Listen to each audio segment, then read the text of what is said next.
ओम शांति ओम शांति ओम शांति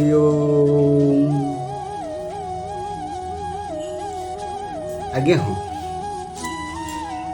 बर्तमान आप जहाँ को भी पचारतु भाई केमिति अच्छु रे ना भाई कहनी मु बहुत अशांति अच्छी। अरे अशांति कौठू आसला तमे जदि एमिति अशांति रे रहिबो ताले तमे शरीर लाभ करछ कोन पई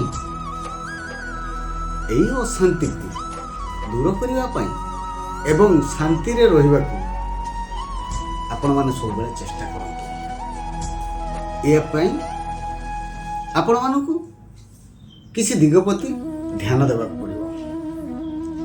प्रथम कथा है तुलना करवा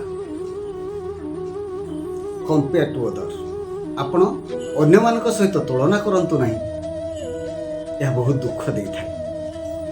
द्वितीय कथा है सकारात्मक चिंताधारा पॉजिटिव थिंकिंग सबु परिस्थिति रे आपण भल दिग को बाछिबा को भल दिग को देखिबा को चेष्टा करंतु।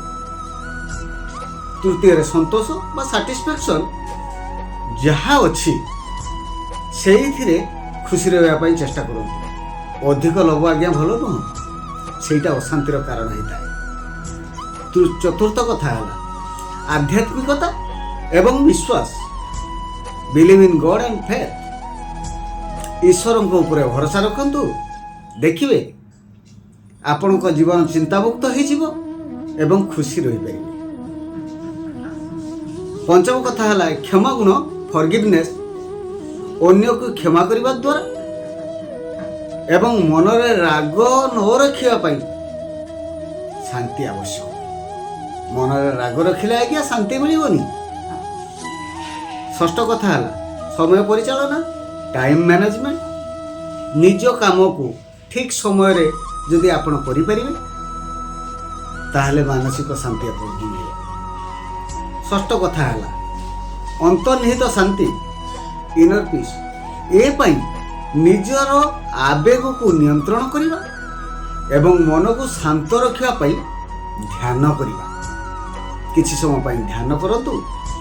अष्टम रे हला परिश्रम हार्डवर्क लक्ष्य हासिल करिबा पई आपन को परिश्रम करिबा पड़िबो। परिश्रम करंतु यह आत्मविश्वास बढ़ी थाए। जदि आप परिश्रम न करेंगे ताहले आपण को अशांति कारण है बुझ। नवम कथा है साहाय्य करिवा अन्य को साहाय्य करंतु। साहाय्य करिवा द्वारा मानसिक खुशी मिलता है। जॉय ऑफ गिविंग आपण जदि अन्य को साहाय्य करिवे ना आपण को निज को खुशी लागिवो भाबिबे जे हां मु गोटे किछि करिछि। एई कथारु आपण कोन जानिले कथार सारांश है खुशी बाहर परिस्थिति नुहे बरं निज मन भीतर रही है ताकू खोजी चेष्टा करूँ खोजी बाहर करने को चेष्टा करूँ। यही दिग प्रति सब ध्यान दिंतु। आपण दैनंदिन जीवन में यही सब कार्यकलाप को सामिल करंतु देखिए आपण शांति रे रही परिबे। आउ ए जिंस कला परे आपण मते कमेंट माध्यम रे जणाइबे प्रकृति रे आपण को शांति मिलुछ ना नहीं। जय जगन्नाथ जय जगन्नाथ जय जगन्नाथ।